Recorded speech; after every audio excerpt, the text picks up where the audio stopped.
Morning, શુભ સવાર મિત્રો, કેમ છો? તો આજે આપણે રિમાર્ક્સથી શરૂઆત કરીએ.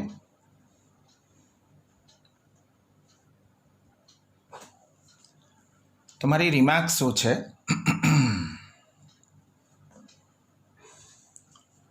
જો A is a subset of B અને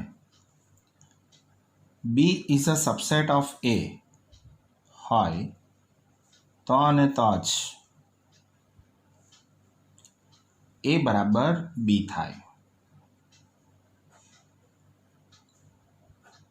એટલે શું મિત્રો? જો A બીમાં સમાયો હોય અને બી એમાં સમાયો હોય તો અને તો જ આપણે એ અને બીને સમાન ગણ કહી શકીએ. અને હું એમ પણ લખી શકું A is a subset of B and B is a subset of A. That implies and double implies A is equal to B. મારી બીજી રિમાર્ક્સ છે વિભાજનનો નિયમ. A union B intersection C બરાબર A union B intersection A union C. બરાબર છે રૂપક? વિભાજનનો નિયમ શું છે? અને યોગનું છેદ ઉપર વિભાજન કહેવામાં આવે. A યોગ B છેદ C બરાબર A યોગ B છેદ A યોગ C. આ રહેલો આ હા ને. એટલે આમ તો આપણને વાંચતા આવડે છે, પણ હવે પછી આપણે દાખલાઓમાં ઊંધા નિયમનો પણ ઉપયોગ કરીશું. ઊંધો નિયમ એટલે શું? તો હવે મારી પાસે A union B intersection A union C હોય તો હું એના બરાબર A યુનિયન B છેદ C લખી શકું. બરાબર છે ક્રિશા, સિમરન, વૃત્તિ? એ કેવી રીતે ઊંધો નિયમ આવે? તો મારી પાસે A union B intersection A union C છે. તો મારી રાઈટ હેન્ડ સાઈડ પાસે કોમન ગણ કયા છે? તો કે કેપિટલ A કોમન છે, તો કેપિટલ એને અહીંયા લખી દઈએ. આવડી ગયું? મારી પાસે કોમન ઓપરેશન શું છે? તો કે યુનિયન, તો એ યુનિયનને અહીંયા લખી દીધું. બરાબર છે?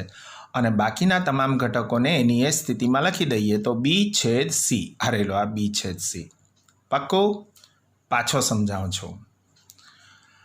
આમ તો આપણને લખતા આવડે છે, પણ હવે આપણે દાખલાઓમાં આમ ઊંધા નિયમનો પણ ઉપયોગ કરવાનો છે. તો ઊંધો નિયમ કેવી રીતે લખાય? તો સૌથી પહેલાં શોધી નાખો કોમન ગણ કયો છે? તો કે કેપિટલ એ 2 વાર છે, તો એને અહીંયા લખી દીધો A. કોમન ચિહ્ન કયા છે? તો કે યુનિયન છે, તો એને અહીંયા લખી દીધો U. હા ને, યુનિયન. અને હવે જે રહી ગયા તે બધા એક એક વખત છે, એટલે B છેદ C. તો આ રહેલા B છેદ C. આશા રાખું છું કે તમને ઊંધો નિયમ પણ લખતા આવડી ગયો હશે. હા ને. ચાલો, વિભાજનનો બીજો નિયમ શું છે? A છેદ B યુનિયન C. તો that is equal two A છેદ B યુનિયન A છેદ C. પાક્કું? ફરી સમજીએ. આમ તો આપણને બરાબર આવડે છે 9મા 10માની પદ્ધતિ પ્રમાણે કે A છેદ B યુનિયન C બરાબર શું? તો કે A છેદ B યુનિયન A છેદ C. પણ હવે આપણને ઊંધો નિયમ પણ આવડવો જોઈએ. તો ઉપર જે લોજિક આપણે એપ્લાય કર્યું એ જ લોજિક અહીંયા એપ્લાય કરીશું. તો કે અહીંયા પણ કોમન ગણ કોણ છે? A. તો આ A લખી દીધો. કોમન ઓપરેશન કયા છે? તો કે ઇન્ટરસેક્શન, તો આ ઇન્ટરસેક્શન લખી દીધું. હવે જે બી વસ્તુઓ એક એક વખત છે તેને ભેગા કરી લઈએ તો B યુનિયન C. અરેલો આ B યુનિયન C. પાક્કું? તો આશા રાખું છું કે 5 દાખલાની નોટમાં તમે 5 સૂત્ર લખો તો તમારે હવે ઊંધા નિયમને પણ 5 વખત લખવાનો. હા ને, એટલે તમને સૂત્ર બરાબર આવડી જાય. જો મિત્રો સૂત્ર આવડે તો જ દાખલા આવડે, નહીંતર નહીં આવડે. હા ને. તો મારી પાસે આજની રિમાર્ક્સની આ 3 ફૂડડીઓ છે. ત્યાર પછી મારી પાસે આજના દાખલાઓ છે. એ દાખલાઓ ગણતા પહેલાં આપણે 1-2 રિમાર્ક્સ જો હોય તો તે જોઈ લઈએ.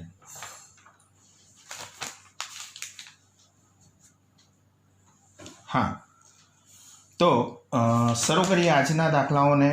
ગઈકાલે આપણે છેલ્લો દાખલો ગણેલો હતો અને એ છેલ્લા દાખલામાં એક પ્રિન્ટિંગ મિસ્ટેક રહી ગયેલી હતી, એ સુધારી લેવી. ગઈકાલનો સ્વાધ્યાય 1નો 5મો દાખલો હતો. એમાં અહીંયા ધેર એક્ઝિસ્ટ સમ એક્સ જ્યાં X does not belongs to B, that implies X does not belongs to A. ગઈકાલે ભૂલથી અહીંયા A અને અહીંયા B લખાઈ ગયેલું હતું. એકચ્યુઅલી અહીંયા B આવે અને અહીંયા A આવે. તમારી પાસે PDF ફાઇલ છે તેમાં આ સુધારો કરીને કાગળ મૂક્યું જ છે. હા ને, એટલે આટલો નાનો સુધારો સ્વાધ્યાય 1ના 5મા દાખલામાં કરી લેવો. ઓકે મિત્રો, તો ચાલો શરૂ કરીએ આજના દાખલાઓની શરૂઆત. ગઈકાલનો સ્વાધ્યાય 1નો 5મો દાખલો હતો છેલ્લો. આજે શરૂ કરીએ સ્વાધ્યાય NCERT સ્વાધ્યાય 1નો 6થો દાખલો.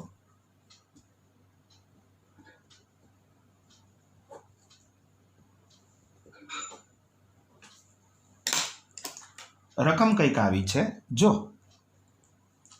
પાવર સેટ ઓફ A બરાબર પાવર સેટ ઓફ B હોય તો પ્રૂવ ધેટ એટલે સાબિત કરો કે A બરાબર B. તો મારી રકમ કંઈક આવી છે. પાવર સેટ ઓફ A બરાબર પાવર સેટ ઓફ B હોય તો આપણે સાબિત કરવાનું છે A બરાબર B. હા ને, A બરાબર B સાબિત કરવું હોય તો આપણી પહેલી રિમાર્ક્સની પહેલી ફૂલડી શું કહે છે? જો A Bમાં સમાયેલો હોય અને B Aમાં સમાયેલો હોય તો અને તો જ આપણે કહી શકીએ કે A બરાબર B છે. મારે અહીંયા સાબિત કરવું છે કે A બરાબર B. એનો મતલબ એવો થઈ ગયો મારે બે સાબિતી મેળવવી પડે. A Bમાં સમાયો છે એવું બતાવવું પડે અને B Aમાં સમાયો છે એવું બતાવવું પડે. જો આ બે પરિણામો હું મેળવી શકું તો અને તો જ હું કહી શકું કે A અને B કેવા ગણો છે? સમાન. તો ચાલો ને મિત્રો, આપણને પહેલે તો શું આપી દીધું છે? અહીં પાવર સેટ, અહીં પક્ષ મુજબ પાવર સેટ ઓફ A બરાબર પાવર સેટ ઓફ B આપેલ છે. પાક્કું? એનું પરિણામ શું કહી દઉં? પાર્થ 1. હવે WKT આપણે એક લોજિક એપ્લાય કરીએ છીએ. વી નો ધેટ દુનિયાનો કોઈ પણ ગણ એ પોતાનો ઉપગણ છે જ. A is a subset of A. હા ને, દુનિયાનો કોઈ પણ ગણ સૌથી પહેલાં પોતાનો ઉપગણ છે. આ આપણે 9મા 10મામાં ભણીને આવ્યા છે કે A is a subset of A. હા ને, જો A Aમાં સમાયેલો હોય તો હું બહુ પ્રેમથી લખી શકું કે કેપિટલ A જે છે it will be the member of. Capital A ક્યાંથી આવશે? તો એની મમ્મી પાસેથી. ગણોની મમ્મી કોણ? તો પાવર સેટ ઓફ A, એટલે કે A belongs to PA. Okay મિત્રો, ફરી સમજીએ. આપણે જાણીએ છીએ કે દુનિયાનો કોઈ પણ ગણ પોતાનો ઉપગણ છે. A is a subset of A. જો A Aમાં સમાયેલો હોય તો that single implies V can say that A belongs to power set of A. જો A power set of A નો સભ્ય હોય તો પાવર સેટ ઓફ A બરાબર તો શું છે? Power set of B. તો P ઓફ A ની જગ્યાએ હું રિપ્લેસમેન્ટમાં શું મૂકી દઉં? P of B. તો હું આને બહુ પ્રેમથી લખી શકું capital A will be the member of power set of B. કોઈ પૂછે કેમ ભાઈ આવું લખ્યું? તો આપણે કહી શકીએ એને પરિણામ 1 મુજબ. પાક્કું? ચાલો, તો A બિલોંગ્સ ટુ PA. મારી પાસે અહીંયા A બિલોંગ્સ ટુ PA હતું. વિથ ધ હેલ્પ ઓફ પરિણામ 1 આપણે PA ની જગ્યાએ રિપ્લેસમેન્ટમાં શું મૂકી દીધું? P of B. એટલે કે હવે થઈ ગયું કેપિટલ A જે છે એ પાવર સેટ ઓફ B નો સભ્ય છે. જો એ પાવર સેટ ઓફ B નો સભ્ય હોય તો દે તાલી હું બહુ પ્રેમથી સીટી મારીને હું લખી શકું કે A is a subset of B. પાક્કું મિત્રો? ફરી સમજીએ. દુનિયાનો કોઈ પણ ગણ પોતાનો ગણ છે. આ લોજિકને આપણે પકડી લીધું. A is a subset of A. જો A is a subset of A હોય તો સ્પષ્ટ છે કે capital A will be the member of power set of A. ઘાતગણનો જ સભ્ય હશે કેપિટલ A. હા ને, હવે પાવર સેટ ઓફ A બરાબર તો પક્ષમાં આપણને કહી દીધું છે પાવર સેટ ઓફ B. એટલે P ઓફ A ને રિપ્લેસ કરીને શું મૂકી દઈએ? P of B. તો A બિલોંગ્સ ટુ PB થઈ ગયું. આમ વાંચીએ. A is a subset of A તો A બિલોંગ્સ ટુ PA. તો A બિલોંગ્સ ટુ PB તો હું બહુ પ્રેમથી લખી શકું A is a subset of B. તો આપણે જે સ્વપ્ન જોયેલું કે જો મારે A અને Bને સમાન બતાવવા હોય તો A Bનો ઉપગણ છે અને B Aનો ઉપગણ છે એવું સાબિત કરવું પડે. તો અત્યારે આપણે પહેલા પગથિયાને પ્રાપ્ત કરી લીધું છે.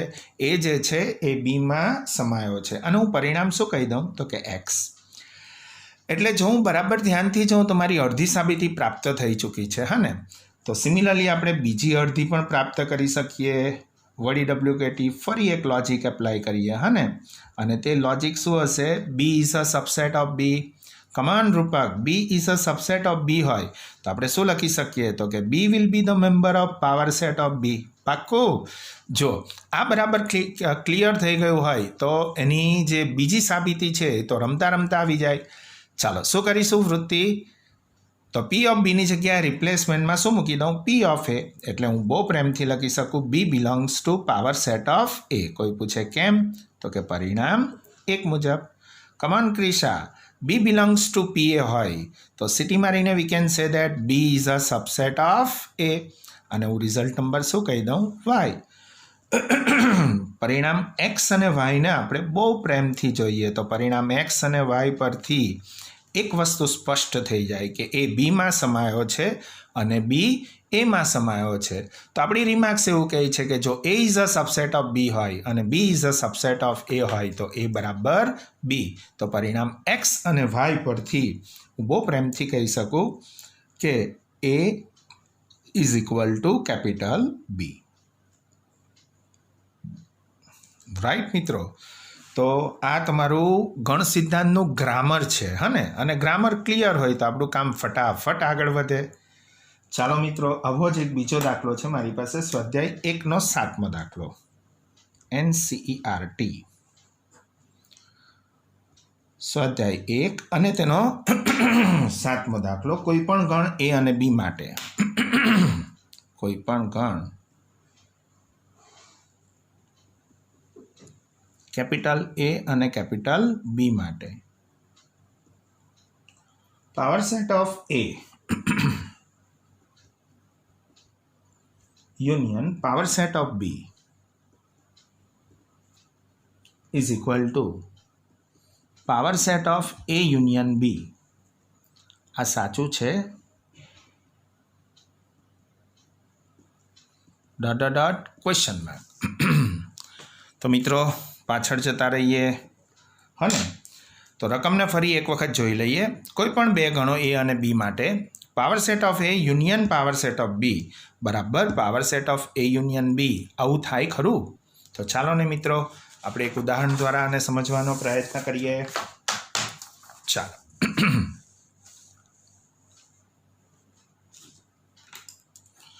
તો એનું સોલ્યુશન કંઈક આવી રીતે મેળવી શકાય.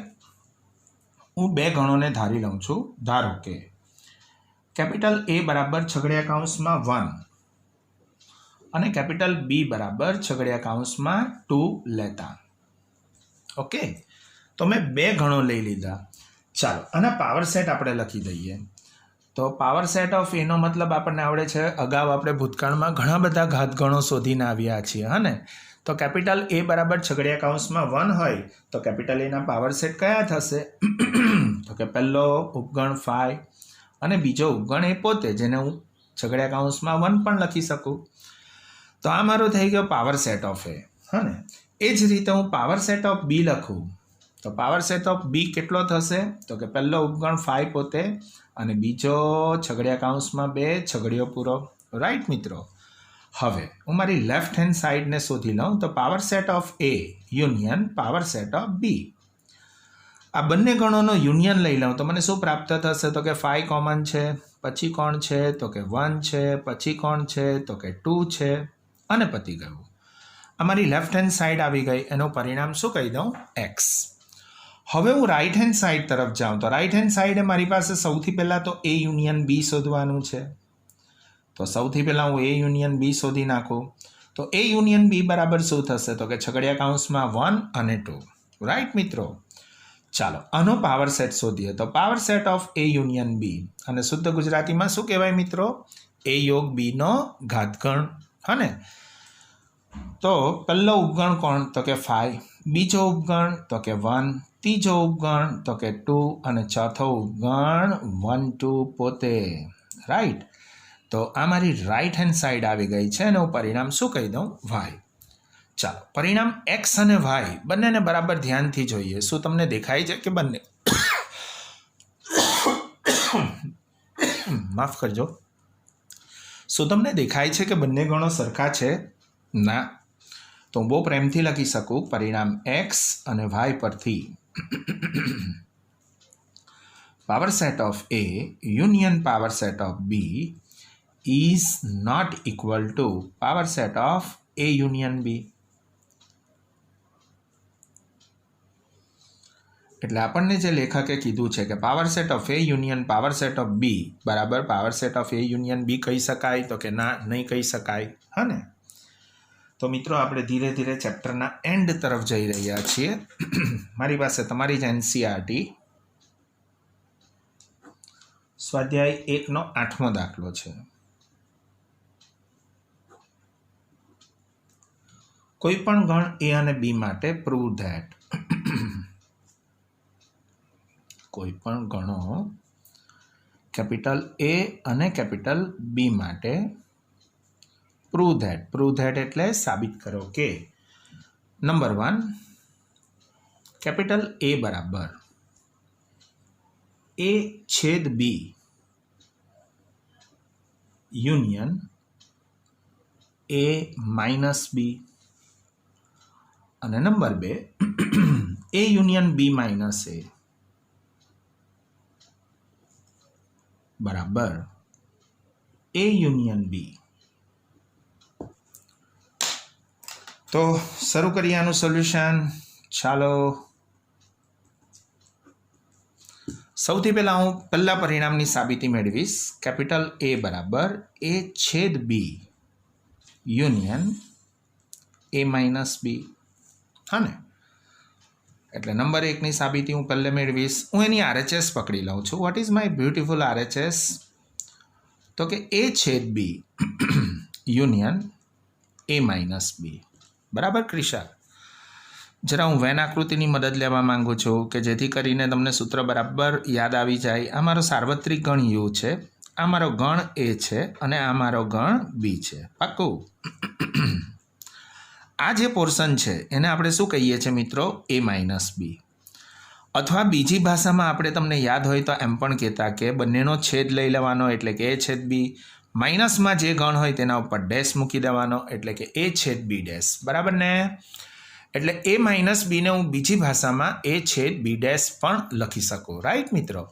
તો અહીંયા મારી પાસે એ માઇનસ બી છે, એની જગ્યાએ હું એ છેદ બી ડેશ લખું. તમને કંઈ વાંધો ના? મને પણ કશો વાંધો નથી. તો આને રિપ્લેસ કરી દઈએ. તો મિત્રો એ છેદ બીને તો હું એમને એમ રાખું છું યુનિયન એ માઇનસ બીની જગ્યાએ રિપ્લેસમેન્ટમાં હું લખું છું એ છેદ બી ડેશ. ચાલે? થોડી વાર પહેલાં જ મેં તમને રિમાર્ક્સમાં શીખાવ્યું હોય ને વિભાજનનો ઉલટો નિયમ. તો વિભાજનનો ઉલટો નિયમ પ્રેક્ટિસ કરીને તમે પાક્કો કરી લીધો હશે, અથવા તો ન કર્યો હોય તો ચાલો હું તમને શીખવું ફરી પાછો. શું કહેતા હતા આપણે? કોમન ગણ કોણ છે? તો કે કેપિટલ એ. તો કેપિટલ એને લખી દઉં. પાક્કું? કોમન ઓપરેશન કોણ છે? તો કે છેદ. તો કે એ લખી દઉં. પાક્કું? હવે એક એક વાર કોણ છે તેને બધાને ભેગા કરી લઉં એટલે કે બી યોગ બી ડેશ. આવડી ગયું કે મિત્રો? પાછો સમજાવું છું. આ વિભાજનનો નિયમ છે, દેખાય તમને? પણ વિભાજનના નિયમની રાઈટ હેન્ડ સાઈડ આપણી પાસે છે. તો ઊંધો લખતા આપણને આવડે છે. શું કરીશું? કોમન ગણ કેપિટલ એને પહેલે લખી દીધો. કોમન ઓપરેશન કોણ છે? તો કે છેદ છે, તો છેદને લખી દીધો. હવે જે બચ્યું છે તે બધું એક એક વખત છે તો તેને ભેગું કરીને લખી દીધું એટલે કે બી યુનિયન બી ડેશ. પાક્કું? ચાલો, એ છેદ જોજો મિત્રો બી યોગ બી ડેશ. બી યોગ બી ડેશ એટલે ખબર ને મિત્રો? Capital you. હલો? હા ને? અથવા ન સમજાય તો બાજુમાં તરત વેન આકૃતિની મદદ લો. આ મારો સાર્વત્રિક ગણ યુ છે. રાઈટ મિત્રો? આ મારો કેપિટલ બી છે અને આ જે બહારનો પોર્શન છે એને આપણે શું કહીએ છીએ રૂપક? B dash. તો બી અને બી ડેશ બંનેનો યોગ લઈ લઉં. જો બી અને બી ડેશ બંનેનો હું યોગ લઈ લઉં તો મને શું પ્રાપ્ત થાય? આખો યુનિવર્સલ સેટ યુ મળે. એનો મતલબ કે બી યુનિયન બી ડેશ બરાબર યુ. ચાલો ચાલો, એ છેદ યુ બરાબર આવડે ને મિત્રો? એ અને સાર્વત્રિક ગણ યુ બંનેનો છેદ લઉં તો શું પ્રાપ્ત થાય? એ પોતે. પાક્કું? હા ને? ફરી આ તમારા મગજમાં કન્ફ્યુઝન હોય તો ફરી વેન આકૃતિ દોરો કે આ યુ છે, અહીંયા કેપિટલ એ છે, આખો યુ અને કેપિટલ એ બેનો છેદ. છેદ એટલે બંનેમાં આવતા કોમન ઘટકો. જો તમે બરાબર ધ્યાનથી જોશો તો એ કેપિટલ એ જ હશે. અને દેતાલી મારી પાસે લેફ્ટ હેન્ડ સાઈડ જે છે એ પણ કેપિટલ એ જ છે. એનો મતલબ મારો દાખલો રમતા રમતા લેફ્ટ હેન્ડ સાઈડ ઉપર હું આવી ગયો. તો હું બહુ પ્રેમથી આને કહી શકું LHS. રાઈટ મિત્રો? તો this is very beautiful Sam's. તો ચાલો એનો બીજો ભાગ પણ સમજીએ. હું પાછળ જતો રહું છું નેક્સ્ટ પેજ ઉપર.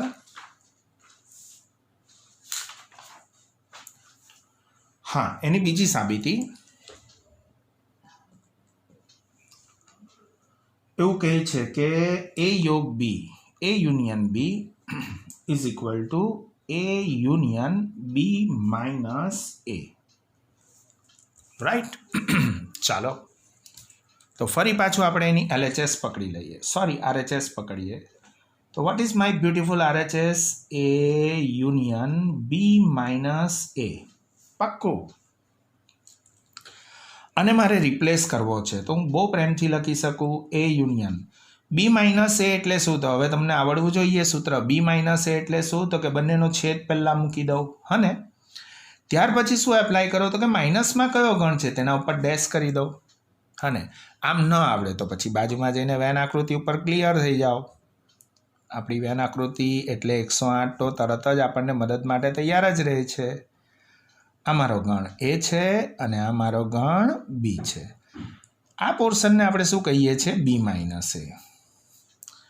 તો B માઇનસ A બરાબર શું? તો કે A છેદ B અને માઇનસમાં કયો ગણ? તો A. તો એના ઉપર શું મૂકી દઈએ છીએ આપણે? ડેશ. અર્થાત B માઇનસ A બરાબર A ડેશ છેદ B. તમને કંટાળો નથી આવતો ને મિત્રો? હા ને, આ સવારની પહોળ છે અને લગભગ 4:30 પોણા 5 જેવા થયા છે, હને અને થોડું ઠંડો મોસમ છે એટલે મને ખાંસી થોડી થાય છે. એનીવે B માઇનસ A બરાબર A ડેશ છેદ B. ઓકે, ચાલો જો હું બરાબર ધ્યાનથી જાઉં તો આ તો વિભાજનનો સીધો નિયમ છે. યોગનું છેદ ઉપર વિભાજન છે. તો વિભાજનના નિયમને હું બોલામ તો વિભાજનના નિયમ મુજબ હું શું લખી શકું? તો A યોગ A ડેશ. જોજો મિત્રો, A યોગ A ડેશ એટલે હું સીધો નિયમ અહીંયા વાપરું છું, છેદ A યોગ B. પાક્કું. કોઈ પૂછે કેમ આના ઉપરથી આવું લખ્યું? તો તરત એને કહી શકાય કે ભાઈ વિભાજનનો નિયમ આ જ છે, હા ને. ચાલો, A અને A ડેશ બંનેનો યોગ, આ તો વારંવાર આપણી સામે આવે છે. A અને A ડેશનો યોગ જો લઈએ તો આપણી પાસે શું પ્રાપ્ત થાય?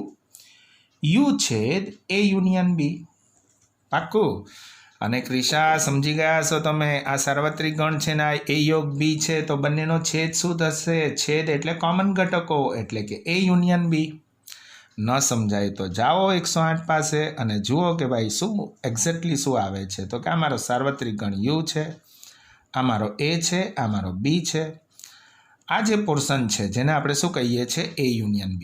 તો આ A યુનિયન B અને આખો U એ બેનો શું લેવાનો છે? છેદ. છેદ એટલે ઇન્ટરસેક્શન. તો કોમન ઘટકો કોણ આવશે? A union B. એટલે અહીંયા આપણે શું લખ્યું? A union B. અને 43 રૂપક. જો મારો જવાબ આવી ગયો, મારી LHS જે છે એ પણ A યુનિયન B જ છે. તો મિત્રો 5 દાખલાની નોટમાં આવા દાખલાઓને વારંવાર ગણો, હને કે જેથી કરીને તમારી પાસે એક લોજિકલ અન્ડરસ્ટેન્ડિંગ ક્લિયર થઈ જાય. આગળ વધીએ.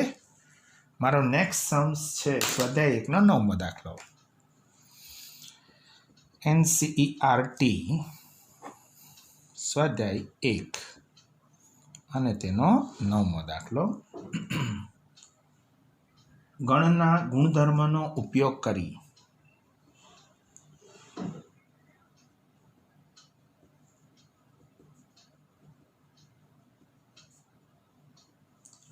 પ્રૂવ ધેટ સાબિત કરો કે નંબર 1 A ઇન્ટરસેક્શન B બરાબર A અને number 2 A intersection B A union B. પાછો A intersection A union B બરાબર કેપિટલ A. તો ચાલો મિત્રો શરૂ કરીએ સોલ્યુશન. પહેલી સાબિતીનો હું સૌથી પહેલા આપીશ A છેદ B બરાબર A. રાઈટ. તો A છેદ B બરાબર A ને સાબિત કરીશું.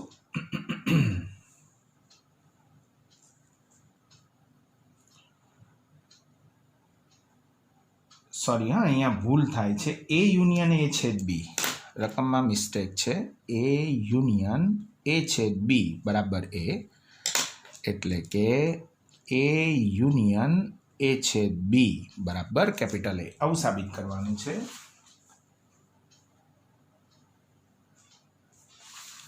ચાલો, તો સૌથી પહેલાં તો હું લેફ્ટ હેન્ડ સાઈડ પકડી લઉં.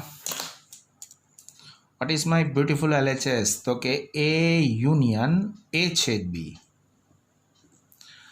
ચાલો, જોતાની સાથે આપણે એવું કહી શકીએ કે આ તો યોગનું છેદ ઉપર વિભાજન છે. તો બોલાવી લઈએ વિભાજનના નિયમને. વિભાજનના નિયમ મુજબ તો વિભાજનનો નિયમ શું કહે છે? લાડ પાર્થ એ union A intersection A union બી. પાક્કું? ચાલો ચાલો ચાલો, તરત જ તમે કહેશો એ યોગ એ બરાબર શું? કોઈ પણ ગણનો પોતાના ગણ સાથેનો યોગ ગણ, એટલે કે એ ગણ પોતે પ્રાપ્ત થાય. ગણના ગુણધર્મમાં આ બધું આપણે શીખીને આવ્યા હે ને, ગુણધર્મની ફૂલડીઓ છે આ બધી, કે એ યુનિયન એ બરાબર એ ઇન્ટરસેક્શન એ બરાબર બી એ, હા ને. તો એ ગુણધર્મને તમે 5 વખત પેલા સૂત્રના કાગળિયામાં લખીને પાક્કા કરી નાખ્યા હશે, હા ને. તો એ યુનિયન એ બરાબર રિપ્લેસમેન્ટમાં હું લખી શકું કેપિટલ એ. આગળ વધીએ, છેદ એ યુનિયન બી. સાચું કહેજો સિમરન, એ યુનિયન બી. કલ્પના કરો વેન આકૃતિની. અચ્છા ચાલો ને દોરીએ, એમાં શું છે? તો અમારો સાર્વત્રિક ગણ યુ છે. મારી પાસે આ કેપિટલ એ છે અને આ કેપિટલ બી છે. તો એ એટલે આરેલો આ, હા ને. અને એ યુનિયન બી એટલે કે આરેલો આ આખો, આ બંને ગણો આવે તે બંનેનો મારે ઇન્ટરસેક્શન લેવાનો છે. તો કલ્પના કરો કે એ યુનિયન બી એટલે આખો અને એ એટલે આરેલો આ ફક્ત કેપિટલ એ. એ બેનો ઇન્ટરસેક્શન, ઇન્ટરસેક્શનનો મતલબ શું થાય? કોમન ઘટકો. તો કોમન કોણ થવાનું? કેપિટલ એ. પાક્કું? તો એ છેદ એ યુનિયન બી બરાબર હું બહુ પ્રેમથી લખી શકું કેપિટલ એ. અને માફ કરજો, મારી RHS પણ કેપિટલ એ જ છે, તો હું આને બહુ પ્રેમથી સીટી મારીને લખી શકું. It will be RHS. ગમ્યું મિત્રો? ચાલો, એ જ રીતે બીજી સાબિતીને બોલાવીએ. તો મારી સેકન્ડ સાબિતી જે છે એ કંઈક આવી છે. એ ઇન્ટરસેક્શન એ યુનિયન બી બરાબર કેપિટલ એ. જુઓ પેલી સિમરન ખૂણામાંથી બોલે છે, આ તો અમે જાતે જ ગણી નાખીએ. જો કેટલી ખુશ થાય છે. જો 2 હાથ કરીને, યસ આ તો અમે ગણી નાખીએ એવું બોલે છે. હાટ, હું જ ગણીશ ને. આટલો સહેલો દાખલો તમને ગણવા આપું? ના હો. ચાલો, તો હું લેફ્ટ હેન્ડ સાઈડ પકડી લઉં છું. What is my beautiful LHS? A intersection A union B. ચાલો ઝડપથી, ક્રિશા, વૃત્તિ, આ શું છે? તો કે તો વિભાજનનો નિયમ છે. તો કે વિભાજનના નિયમ મુજબ બોલો. આ કોના ઉપર વિભાજન છે? તો કે છેદનું યોગ ઉપર, રાઈટ. તો વિભાજનનો નિયમ મૂકી દઈશું. એ છેદ એ યુનિયન એ છેદ બી. પાક્કું? ચાલો, કોઈ પણ કહી દે કે એ છેદ એ બરાબર તો શું? કેપિટલ એ યુનિયન એ છેદ બી. ચાલો સિમરન, એ યુનિયન એ છેદ બી. આમને આમ હવામાં સમજાવી ના કરતા, વેન આકૃતિ પર જાઓ તો તરત સમજ પડી જાય, હે ને. અમારો ગણ કેપિટલ એ છે અને અમારો ગણ કેપિટલ બી છે. એ છેદ બી એટલે આરેલો આ પોર્શન, હા ને. અને એ એટલે આરેલો આ આખો પોર્શન, હા ને. એ બંનેનો શું લેવાનો છે? તો કે યુનિયન. તો બંનેનો યુનિયન એટલે આખું આ બધું જ આવશે અને આ બધું જ ને આપણે શું કહીએ છીએ? કેપિટલ એ. દેતાલી, આપણી RHS પણ કેપિટલ એ જ છે, તો હું બહુ પ્રેમથી લખી શકું. It will be RHS. ગમ્યું? આજે તો સટાસટ દાખલાઓ થાય છે, હા ને. સમય વધારે થઈ જાય તે પહેલાં આપણે એકાદ દાખલો હજુ ગણી લઈએ, હે ને. ચાલો ઝડપથી. સ્વાધ્યાય 1નો 10મો દાખલો.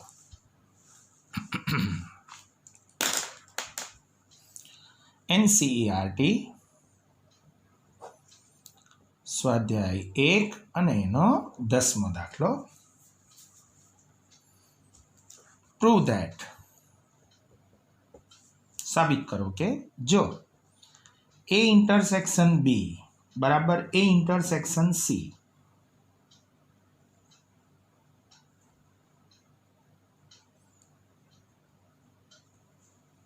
હોય તો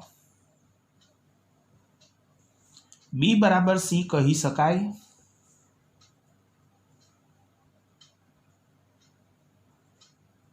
એની હાહુનું હાક ભરી જાય. કહી શકાય? Question mark. તો મિત્રો આપણે એક ઉદાહરણ દ્વારા એને ગણીશું. ચાલો જો આપણે ગેસ કરીએ, ધારી લઈએ. ધારો કે કેપિટલ એ બરાબર એક ઘણ લઈ લઉં છું એ, અને એના ઘટકો રેન્ડમલી હું સિલેક્ટ કરું તો 1 2 3 4 લઈ લઉં. ચાલે દિવ્યા, મોનાલી, ચાલે કે કેપિટલ એ બરાબર 1 2 3 4, અને કેપિટલ બી બરાબર હું લઈ લઉં 3 4 5 6. તમે કોઈ બીજા ઘટકો પણ લઈને આ દાખલાને ગણી શકો હા ને. અને સી બરાબર હું લઈ લઉં છું છગડિયા કૌંસમાં 3 4 7 8 લેતા. પાક્કું.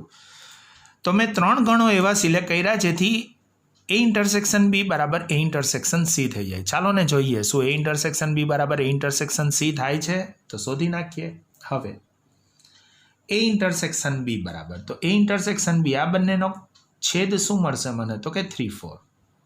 એનું પરિણામ શું કહી દઉં, 1.